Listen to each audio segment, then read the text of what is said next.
ஆண்டவராக இயேசு கிறிஸ்துவின் நாமத்தில் உங்களை வாழ்த்துகிறேன். மீண்டுமாக இந்த ஃபெய்த் ஜேர்னி வித் ஜீசஸ் இந்த ஊழியத்திற்கு என்று உங்களை அன்போடு கூட அழைக்கிறேன்.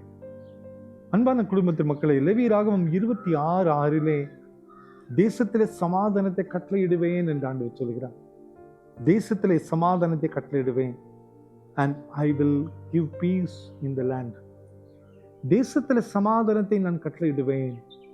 இன்னைக்கு உலகத்தை திரும்பி பார்த்தோம்னு சொன்னா, தேசத்திற்கு தேசம் விரோதமான சூழ்நிலை, குடும்பத்திற்கு குடும்பம் விரோதமான சூழ்நிலை, சகோதரர்களுக்குள்ளேயே பிரிவினைகள், குடும்பத்திற்குள்ளேயே பிரிவினைகள், கணவன் மனைவிக்குள்ளேயே பிரிவினைகள், போராட்டங்கள், பிள்ளைகளுக்கும் பெற்றோருக்கும் பல போராட்டங்கள். இன்னைக்கு நிறைய குடும்பம் உடைஞ்சு போயிருக்குதுல, தேசத்துல சமாதானம் இல்லாம இருக்குல்ல, எங்க பார்த்தாலுமே குழப்பங்கள் தான். திருச்சபைகளில் மிகப்பெரிய குழப்பங்கள். ஒரு குரூப்பிசம் சேர்ந்து கொண்டு ஒருவரை ஒருவர் தாக்கி ஒருவருக்கு ஒருவர் விரோதமாக பேசிக்கொண்டு இன்னைக்கு சாட்சிகளை இழந்து நிற்கிற ஒரு சூழ்நிலையிலே காணப்படுது. ஆனால் ஆண்டவர் சொல்லுகிற வார்த்தை, தேசத்திலே சமாதானத்தை நான் கட்டளையிடுவேன். யாருக்கு இந்த சமாதானம் கிடைக்கும்? இயேசுவோடு கூட பயணிக்கிற மக்கள், இயேசுவின் மீது நம்பிக்கை வைத்த மக்கள், இயேசுவோடு கூட வாழுகிற மக்கள், இயேசுவுக்காக தங்களை அர்ப்பணிக்கிற மக்கள். நிச்சயமாய் இந்த ஒரு அனுபவத்தை நாம் பெற்றுக்கொண்டு நடக்கும்போது நிச்சயமாய் ஆண்டவர் சொல்லுகிறார், உன் குடும்பத்துல, நீ வாழ்ற இடத்துல, நீ வேலை ஸ்தலத்துல, உன் தேசத்துல, உன்னுடைய திருச்சபையில சமாதானத்தை நான் கட்டளையிட்டு தருவேன் என்று ஆண்டவர் சொல்லுகிறார். நம்ம ஆண்டவரோடு கூட பயணித்த போதுங்க அந்த குடும்பமே ஆசீர்வதிக்கப்படும். பழைய ஏற்பாட்டில் வாசிக்கிறோம், ராஜா ஆண்டவரை தேடினதுனால தேசமே அமைதியாய் போனது என்று வாசிக்கிறோம். ஜனங்கள் எல்லாம் சமாதானமாக இருந்ததாக பார்க்கிறோம். நம் ஒருவருடைய அர்ப்பணிப்பு, நம் ஒருவர் இயேசுவோடு கூட பயணிக்க நம்மை அர்ப்பணிக்கும் போது நம் நிமித்தமாக இந்த குடும்பமே சமாதானத்தை பெற்றுக்கொள்ள முடியுமே. நம்ம ஒரு சமாதானத்தை கருவியாக நம்ம மாறலாமே.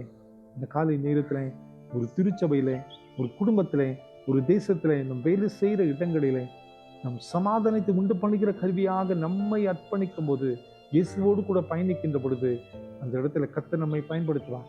அந்த இடத்துல கர்த்தர் நம்மை உயர்த்தி வைப்பார். அந்த இடத்துல கருவியாக கர்த்தர் நம்மை பயன்படுத்துவார். நம்ம அநேகருடைய வாழ்க்கையில சமாதானத்தை உண்டு பண்ணுகிற மக்களாய் நம்ம அறிவிடுவோம்.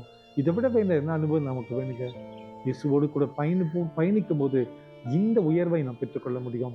அந்த ஆண்டவர் தான் சொல்லுகிறார், உன் நிமித்தமாக தேசத்திலே சமாதானத்தை கட்டளையிட்டு தருவேன். கவலைப்படாதீர்கள். நம் ஒருவருடைய அர்ப்பணிப்பு, நம் ஒருவர் இயேசுவோடு பயணிக்க நம்மை அர்ப்பணிக்கும் போது அந்த பாதையில்லாத அநேக மக்கள் ஆசீர்வாதத்தை பெற்றுக்கொள்ள முடியும். ஆண்டவரே, என்னை கருவியாக அர்ப்பணிக்கிறேன், என்னப்பா என்னை எடுத்து பயன்படுத்துங்க என்று நம்மை அர்ப்பணிக்கும் போது அவர் காட்டுகிற பாதை மிகப்பெரியதாக இருக்கும். ஜெபம் பண்ணலாமா? அன்பின் ஆண்டவரே, இந்த காலை நேரத்துல நீர் எங்களுக்கு தந்த இந்த வார்த்தைகளுக்காய் நன்றி. நிச்சயமாய் தேசத்துல சமாதானத்தை கட்டளையிட முடியுமாப்பா. எங்களை கருவிகளாக அழைக்கிறீரப்பா. இந்த உன்னத பணிக்கென்று எங்களை ஒப்பு கொடுக்க பலந்தான். சமாதானம் இல்லாத சூழ்நிலையில நீர் எங்களை அழைக்கிறீரப்பா. அந்த அழைப்பை பெற்று எங்களை ஒப்பு கொடுக்கிறோம். எங்க வாழ்க்கையில, குடும்பத்தில, திருச்சபையில, வாழ்கிற இடத்துல, வேலை ஸ்தலங்களில் இருக்கிற குழப்பங்கள் எல்லாம் மாற எங்களை கருவியாக நீர் பயன்படுத்தி எங்களை நினைவு கூற வேண்டுமா கெஞ்சுறோம். மோடு கூட பயணிக்க எங்களை ஒப்பு கொடுக்கிறோம். பொறுப்படுத்திக்கொள்ளும்.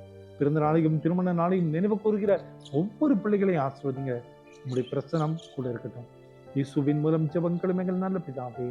ஆமென், ஆமென், ஆமென்.